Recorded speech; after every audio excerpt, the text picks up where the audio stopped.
Assalamu alaikum. This is me Samiullah, and today we are going to discuss MCQs on health assessment unit number 1, Introduction to Health Assessment Concept. There are 40 MCQs of this chapter, and now I would like to discuss all of these one by one.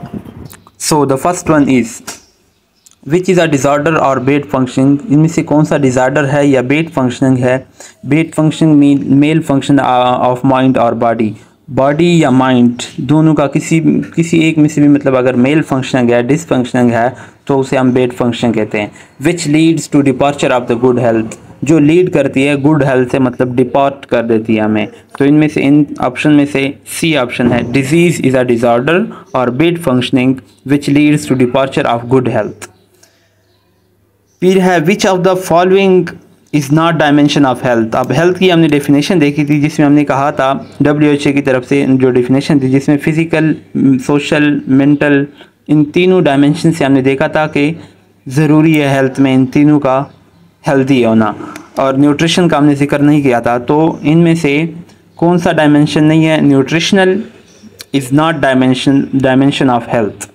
फिर है a plane of care that identifies, care का एक plane जो identify करता है the specific need, एक ख़ास needs को ऑफ द क्लाइंट के एक ख़ास नीड को जो आइडेंटिफाई करता है. फॉर एग्जांपल हम किसी भी पेशेंट के लिए एक केयर प्लान बनाते हैं उसकी केयर के लिए, और वो उसकी जो नीड्स है उसको आइडेंटिफाई करता है. एंड दैट नीड्स, और ये needs will be addressed by the health care system और skilled nursing facility. Skilled nursing facility या हेल्थ केयर सिस्टम की तरफ से ये कंप्लीट किया जाएगा, ये नीड पूरा किया जाएगा, एड्रेस किया जाएगा. तो इनमें से ये किस चीज़ की डेफिनेशन है? हेल्थ असेसमेंट में हम ये वाला काम करते हैं जिसमें हम इंफॉर्मेशन कलेक्ट करते हैं और एक्यूरेट डायग्नोस बनाते हैं, फिर एक्यूरेट ट्रीटमेंट, या फिर जिस तरह से यहाँ पे केयर प्लान की बात की गई है, केयर प्लान हम देते हैं. तो ये हेल्थ असेसमेंट की डेफिनेशन है. उसके बाद a patient admit in general ward and has a complain of vertigo. एक पेशेंट है वो जनरल वार्ड में एडमिट है और वो कंप्लेन कर रहा है वर्टिगो को, मतलब उसे चक्कर आ रहे हैं. A nurse check blood pressure, nurse उसकी ब्लड प्रेशर चेक कर लेती है एंड इन्फॉर्म टू डॉक्टर, और डॉक्टर को इन्फॉर्म करती है. It is called objective data. अब डेटे का पूछा हुआ है कि कौन सा डेटा है? ब्लड प्रेशर चेक करना, ये वाइटल साइंस चेक करना, मतलब वो नर्स खुद ऑब्जर्व कर रही है, मैयर कर रही है, तो ये ऑब्जेक्टिव डेटा है.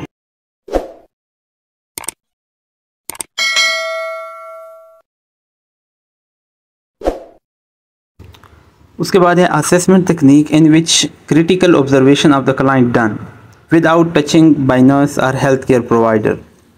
असेसमेंट की तकनीक के बारे में पूछा हुआ है जिसमें हम 4 तकनीक हम पढ़ चुके हैं, जिसमें इंस्पेक्शन, पाल्पेशन, परकशन, अस्कल्टेशन. अब ऑब्जर्वेशन की बात है. ऑब्जर्वेशन हम किस में करते हैं? फर्स्ट टेक्निक में, जिसमें हम इंस्पेक्शन कहते हैं. हम ऑब्जर्व करते हैं पेशेंट को बग़ैर टच किए, तो इसमें आएगा इंस्पेक्शन. उसके बाद how many sub type of percussion there are. Percussion के सब टाइप कितने? 3 सब टाइप है परकशन के, जिसमें डायरेक्ट परकशन, इनडायरेक्ट परकशन और फिंगरप्रिंट परकशन. उसके बाद if we identify the location and size, sound and boundary of the organ which step follow by yes. मतलब कौन से असेसमेंट टेक्निक के स्टेप में हम साइज, लोकेशन, साउंड और ऑर्गन की बाउंड्री देखते हैं. अब बाकी सारी चीज़ें तो हम पाल्पेशन में भी करते हैं, लेकिन यहाँ साउंड की जब बात आई है तो इसका मतलब परकशन की बात हो रही है, क्योंकि जब हम साउंड सुनते हैं वो हम परकशन करके साउंड सुनते हैं, और उसमें उसके साथ साथ हम उसके जो ऑर्गन का साइज़ होता है वो देखते हैं कि लार्ज तो नहीं हुआ, या फिर उसके लोकेशन के मतलब अपनी जगह से साइड पर तो नहीं गया, वो मतलब कितना इन लार्ज है, वो चीज़ हम देखते हैं. फिर है after collecting the data collect करने के बाद the nurse begins data analysis. Nurse शुरू करती है डेटा एनालिसिस, डेटा को एनालाइज करती है, उसका तज्जिया करती है डेटा के. विच एक्शन, कौन से एक्शन के साथ? Clustering data. जब नर्स एनालाइज करती है डेटा को कलेक्ट करने बाद, एनालाइज का जब वो प्रोसेस शुरू होता है तो उसमें क्लस्टरिंग डेटा होता है, मतलब डेटा को क्लस्टर किया जाता है, क्लासिफिकेशन की जाती है ताकि उसे उसका तज्जिया कर सकें, एनालाइज कर सकें. उसके बाद है after conducting the healthy interview conduct करने के बाद the nurse begins to measure nurse शुरू करती है मैयर करना शुरू करती है द क्लाइंट्स वाइटल साइंस, उसके वाइटल साइंस को मैयर करना शुरू करती है। The nurse is collecting which of the data. अब वाइटल साइंस मैयर करना कौन सा डेटा है? ऑब्जेक्टिव डेटा है, क्योंकि इसमें हम ऑब्जर्व करते हैं या मैयर करते हैं जो भी। उसके बाद है ड्यूरिंग द हेल्थ असेसमेंट होती है उसको the nurse reviews the clients laboratory data. Health assessment के दौरान नर्स रिव्यू करती है, लुक देखती है लेबॉरेटरी डेटा को, मतलब जो भी रिपोर्ट्स होते हैं, फॉर एग्जांपल सीबीसी रिपोर्ट है, एमआरआई रिपोर्ट है, सीटी स्कैन रिपोर्ट है, एक्सरे रिपोर्ट है, कोई भी रिपोर्ट है जो डेटा दे रहे होते हैं पेशेंट्स के हेल्थ स्टेटस के हवाले से। This is an example of a primary source of information, subjective data या सेकेंडरी सोर्स ऑफ इंफॉर्मेशन। तो ये क्या है? ये सेकेंडरी सोर्स ऑफ इंफॉर्मेशन है। हमने इंफॉर्मेशन या कलेक्टिंग डेटा कलेक्शन दो सोर्स पढ़े थे, एक प्राइमरी सोर्स होता है और एक सेकेंडरी सोर्स। प्राइमरी सोर्स जो पेशेंट खुद बता रहा होता है अपनी हेल्थ स्टेटस के हवाले से, और सेकेंडरी सोर्स ऑफ इंफॉर्मेशन वो होता है जो हम पेशेंट के रिपोर्ट से हम इंफॉर्मेशन ले रहे होते हैं, वो है सेकेंडरी सोर्स। तो ये भी हम लेबॉरेटरी डेटा ले रहे हैं, उससे हम इंफॉर्मेशन ले रहे हैं, तो ये सेकेंडरी सोर्स ऑफ इंफॉर्मेशन। उसके बाद the nurse is looking at the information, nurse देख रही है उस इंफॉर्मेशन को collected during the health interview, जो हेल्थ इंटरव्यू के दौरान कलेक्ट किया गया है। Is an effort two cluster और ग्रुप द डेटा टुगेदर, ये एक एफर्ट है कि जिसके ज़रिए से डेटा को क्लस्टर या ग्रुप की फॉर्म में इकट्ठा किया जाए। The nurse is demonstrating, show कर रही है which page of the nursing process, nurse कौन से प्रोसेस की डिमॉन्स्ट्रेशन कर रही है। अब इसमें डेटा कलेक्ट हो गया, अब डायग्नोस की जो मतलब नर्सिंग प्रोसेस का हमने वो स्टेप बाय स्टेप देखा था, जिसमें हम सबसे पहले असेसमेंट क्या होती है, असेसमेंट में सब्जेक्टिव और ऑब्जेक्टिव डेटा की कलेक्शन होती है, तो इसमें भी वो प्रोसेस कंप्लीट है। अब नर्स कौन से नेक्स्ट स्टेप की डिमॉन्स्ट्रेटिंग करेंगी? नेक्स्ट है डायग्नोसिस, फिर उसके बाद प्लानिंग और इम्प्लीमेंटेशन और देन एवेल्यूशन होगा। नर्सिंग प्रोसेस के स्टेप्स का पूछा हुआ है। उसके बाद the nurse is documenting the findings from a health assessment, nurse documentation कर रही है, जो फाइंडिंग्स सामने आए हैं उनकी डॉक्यूमेंटेशन कर रही है। Which of the following demonstrate the documentation of subjective information. अब नीचे कुछ डॉक्यूमेंटेशन दी हुई, उनमें से कौन सी स्टेटमेंट जो है वो सब्जेक्टिव इंफॉर्मेशन दे रही, मतलब सब्जेक्टिव है तो ये स्टेटमेंट किसकी होगी? ये स्टेटमेंट होगी पेशेंट की, क्लाइंट की स्टेटमेंट होगी। अब नीचे हम देखेंगे वो स्टेटमेंट हम चूज़ करेंगे जो क्लाइंट की होगी। सेकंड नंबर पे जो स्टेटमेंट है, it hurts when I put weight on my leg, ये मुझे तकलीफ़ देती है जब मैं अपने पैर पर पाँव पर वज़न आने देता हूँ, मतलब जब पाँव पर खड़ा होता हूँ। तो ये एक स्टेटमेंट है जिसमें पेन की वो बता रहा है ना, ये क्लाइंट की स्टेटमेंट है, तो ये सब्जेक्टिव इंफॉर्मेशन है। उसके बाद during the assessment complain of nausea, vomiting, diarrhoea and fever, which symptom needs to be assessed first. अब एक पेशेंट कंप्लेन कर रहा है नोजिया की भी, वॉमिटिंग की भी, डायरिया की भी और फीवर की भी। हम सबसे पहले किसको असेस करेंगे? हम सबसे पहले फीवर को हम असेस करेंगे, क्योंकि फीवर क्या है, टेम्परेचर क्या है, ये वाइटल साइंस है, इसलिए हम सबसे पहले फीवर को असेस करेंगे। उसके बाद in interview elicit a yes और नो रिस्पॉन्स, मतलब इंटरव्यू में जब यस या नो का रिस्पॉन्स आता है तो वो कौन से क्वेश्चन होते हैं? क्लोज्ड क्वेश्चन होते हैं। When a nurse performed the physical examination of abdomen, the sequence of examination should be. हमने फिजिकल एग्जामिनेशन के जो सीक्वेंस देखे थे उसमें सबसे पहले इंस्पेक्शन, फिर पाल्पेशन, फिर परकशन एंड देन अस्कल्टेशन। लेकिन एब्डोमिनल सीक्वेंस जो है फिजिकल एग्जामिनेशन की, उसमें अस्कल्टेशन सेकंड नंबर पर, परकशन थर्ड पे और देन पाल्पेशन, इंस्पेक्शन फर्स्ट पे ही होगा। तो ए ऑप्शन करेक्ट है, जिसमें inspection, auscultation, percussion and palpation. Auscultation इसलिए हम सेकंड नंबर पर करते हैं क्योंकि अगर हम अस्कल्टेशन को एंड पे करते हैं तो हमारे जो एब्डोमिनल बाउल साउंड्स होते हैं वो चेंज हो जाते हैं जब हम परकस करेंगे या पाल्पेट करेंगे सेकंड नंबर पे। एक तो पेशेंट डिस्कम्फर्ट हो जाएगा, उसे पेन होगा और वो हमें फिजिकल एग्जामिनेशन नहीं करने देगा, और दूसरा बाउल साउंड चेंज हो जाएंगे जब हम एंड पे अस्कल्टेशन करेंगे तो उसमें अल्ट्रेशन आ जाएगी बाउल साउंड में। उसके बाद है for which person is a screening assessment indicated. Screening assessment किस पर्सन के लिए इंडिकेट होंगे? The person who is unaware of his high serum glucose level, मतलब वो पर्सन जो अपने ग्लूकोज लेवल से बेखबर होता है। उसके बाद है which page of nursing process is based on critical thinking. Nursing process के हमने 5 पेजेस पढ़े थे, जिसमें असेसमेंट है, फिर डायग्नोसिंग है, फिर प्लानिंग है, उसके बाद इम्प्लीमेंटेशन एंड देन एवोल्यूशन। तो इन सब में से क्रिटिकल थिंकिंग वाला कौन सा है नर्सिंग प्रोसेस का जो स्टेप है, फेज़ है, वो है डायग्नोसिंग का फेज़। डायग्नोस बनाना बहुत क्रिटिकल चीज़ है, उसमें मतलब कि पूरी रिलेशन देखना होता है एक बॉडी पार्ट का दूसरे बॉडी पार्ट से। तो diagnosis is the critical thinking phase of the nursing process. उसके बाद है in emergency situation nurse should go first of the assessment, first for the assessment of.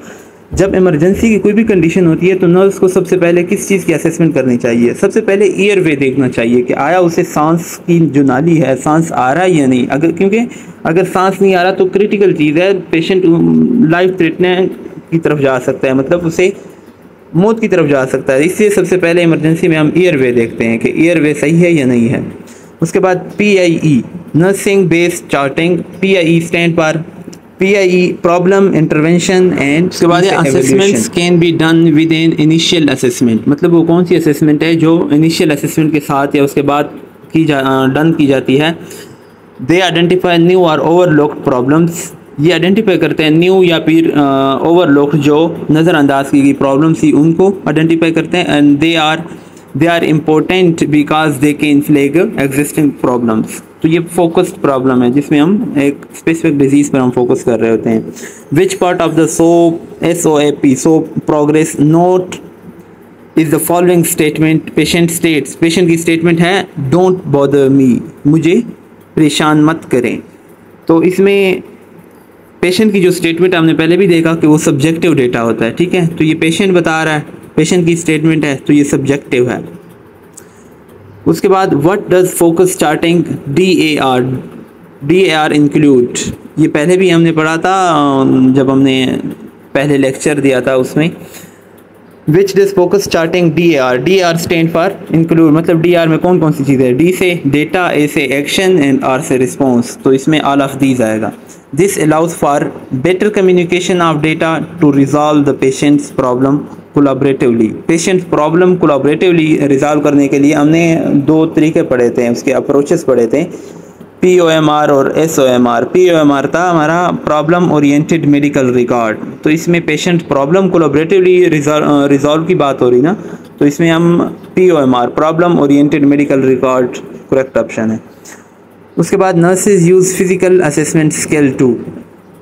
Nurses use करती है physical assessment scales को 2 किस चीज़ के लिए? To identify and manage a variety of patient problems. Patient के मुख्तलिफ मसाइल को आइडेंटिफाई और मैनेज करने के लिए नर्सेज यूज़ करती है physical assessment. When a client have a complain of severe headache, जब क्लाइंट को कंप्लेन हो सीवियर हेडेक, या nurse assess that it is, जब नर्स इसे असेस करेगी तो ये क्या होगा, मतलब पेशेंट खुद बताएगा कि मुझे सीवियर हेडेक हो रही। तो ये पेशेंट की स्टेटमेंट है, इस वजह से हम उसे क्या कहेंगे? सब्जेक्टिव डेटा कहेंगे। उसके बाद during assessment a sounds produce by striking body को स्ट्राइक करने से जो साउंड प्रोड्यूस होती है असेसमेंट के दौरान, बॉडी सरफेस को जब हम स्ट्राइक करते हैं उससे एक साउंड प्रोड्यूस होती है ऑफ इंडिविजुअल, किसी भी इंडिविजुअल का। This type of technique is called, technique का फिजिकल एग्जामिनेशन की टेक्निक का ये स्टेप्स क्या कहलाता है? परकशन। परकशन में हम फिंगर से स्ट्राइक करते हैं और हम साउंड एक प्रोड्यूस होता है, तो वो कौन सा टेक्निक है? परकशन का टेक्निक है। उसके बाद स्टेथोस्कोप इज़ यूज्ड, एक स्टेथोस्कोप यूज़ किया जाता है to listen the sound, sounds को सुनने के लिए, produce by the body of the patient, patient की बॉडी से प्रोड्यूस होने वाले साउंड को सुनने के लिए। और इंडिविजुअल या इंडिविजुअल को this technique is called auscultation. Auscultation में हम स्टेथोस्कोप का यूज़ करते हैं और पेशेंट की बॉडी से जो साउंड प्रोड्यूस होता है उसे हम सुनते हैं।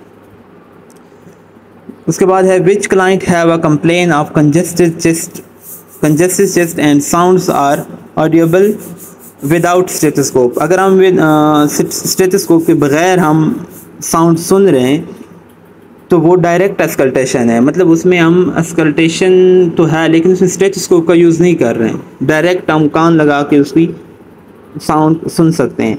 और इनडायरेक्ट जो है उसमें स्टेथोस्कोप यूज़ करके हम साउंड सुनते हैं।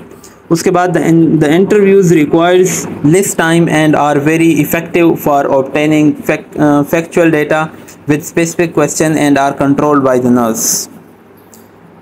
अब इसमें इंटरव्यू रिक्वायर लेस टाइम, यानी वो इंटरव्यू जिसमें कम टाइम दरकार हो, एंड आर वेरी इफेक्टिव, बहुत effective for obtaining factual data, factual data collect करने के लिए बहुत इफेक्टिव होता है, विद स्पेसिफिक क्वेश्चन, जिसमें खास क्वेश्चन किए जाते हैं, and are controlled by the nurse, और नर्स उसे खुद कंट्रोल करेगी। तो ये होता है डायरेक्ट इंटरव्यू। उसके बाद है which of the following is done alone and in combination with other assessment technique. मंदरजा झेल में से कौन सी तकनीक को हम अकेला भी यूज़ करते हैं और दूसरे तकनीक के साथ कम्बिनेशन में भी यूज़ कर सकते हैं। उसमें है इंस्पेक्शन। सबसे पहले हम तकनीक में इंस्पेक्शन करते हैं ना, पेशेंट की ऑब्जर्वेशन करते हैं, और जब हम फिज़िकल एग्जामिनेशन के दूसरे तकनीक को यूज़ कर रहे होते हैं, फॉर एग्जांपल हम पाल्पेशन कर रहे हैं, परकशन कर रहे हैं, अस्कल्टेशन कर रहे हैं, तो उन सब में हम इंस्पेक्शन को भी कर रहे होते हैं, हम साथ साथ ऑब्जर्व भी कर रहे होते हैं। तो इंस्पेक्शन वो तकनीक है जिसे हम शुरू में अकेला भी करते हैं और बाद में कम्बिनेशन के साथ भी करते हैं। Clinical judgement about a person's response, person's के रिस्पॉन्स के हिसाब से जब हम क्लिनिकल जजमेंट करते हैं टू एन एक्चुअल और पोटेंशियल हेल्थ स्टेट के एक्चुअल या पोटेंशियल, उसकी जो एक्चुअल हेल्थ स्टेट है उसके हिसाब से जब हम क्लिनिकल जजमेंट करते हैं किसी भी क्लाइंट के रिस्पॉन्स के हिसाब से, तो उसे हम क्या कहते हैं, नर्सिंग डायग्नोसिस। नर्सिंग डायग्नोसिस हम क्लिनिकल जजमेंट उसे कहते हैं। उसके बाद है which of the following are the types of assessment, कौन कौन से टाइप्स है, initial, focused, emergency, all of these. उसके बाद which of the following is an open ended question. Open ended question इनमें से कौन सा है, मतलब ओपन एंडेड क्वेश्चन वो क्वेश्चन होते हैं जिसमें यस या नो का जवाब नहीं होता, मतलब एक बहुत बड़ा, मतलब अब जब हम क्वेश्चन करते हैं तो क्लाइंट फिर सारा डिटेल बता रहा होता है कि ऐसे ऐसे ऐसे ऐसे। What brought you in today, आज के दिन आप क्या लाएंगे।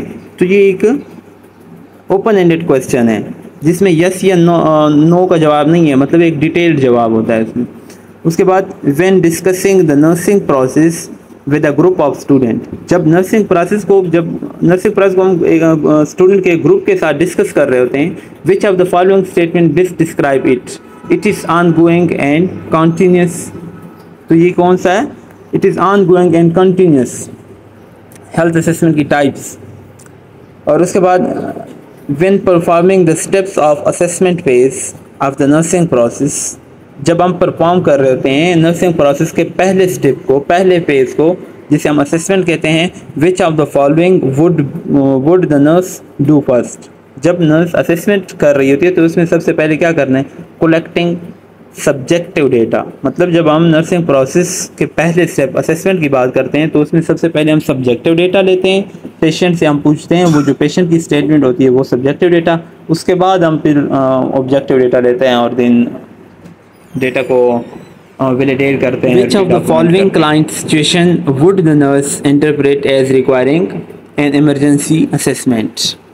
विच of the following client situation, दिए गए क्लाइंट्स के कुछ सिचुएशन दिए गए, वुड द नर्स इंटरप्रेट, जिनमें से नर्स इंटरप्रेट करेगी as requiring an emergency assessment, कि किस क्लाइंट की, मतलब किस क्लाइंट की किस सिचुएशन को इमरजेंसी असेसमेंट की ज़रूरत है। तो उसमें a client with severe sunburn, a client needing an employment physical, a client who took a drug overdose, मतलब वो क्लाइंट जिसने ड्रग का ओवरडोज किया है।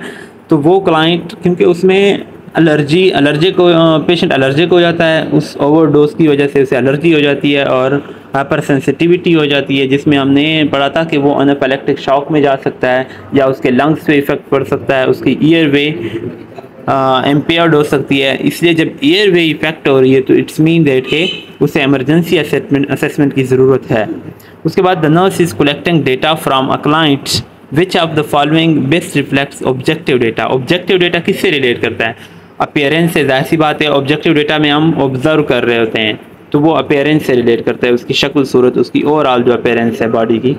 उसके बाद the position that maximises the nurse's ability to assess the client's body for symmetry, मतलब वो पोजीशन जो नर्स की एबिलिटी को इम्प्रूव करती है कि वो अच्छे से क्लाइंट की बॉडी की सिमेट्री को असेस करें। उसमें सिटिंग पोजीशन बेटर पोजीशन है कि उसमें सिमेट्री का बेहतर से पता चलता है। उसके बाद during nurse patient interviewing, nurse और पेशेंट के दरमियान जो इंटरव्यू हो रही है जिसमें patient told do you think I should tell the doctor, क्या आप सोचते हैं कि मुझे डॉक्टर को बताना चाहिए। नर्स क्या कहती है, do you think you should tell the doctor, क्या तुम सोचते हो कि तुम्हें डॉक्टर को बताना चाहिए।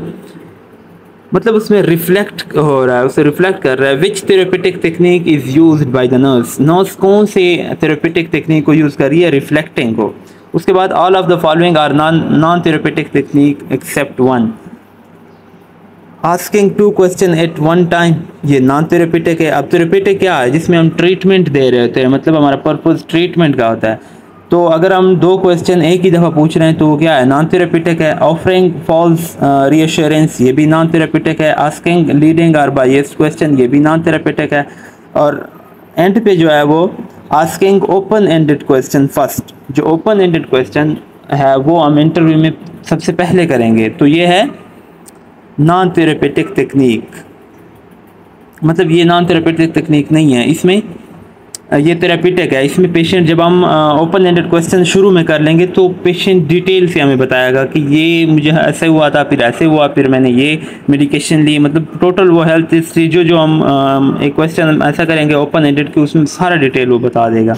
And at the end thank you for watching, and if you have any question then you can discuss in the comment section. वस्सलाम।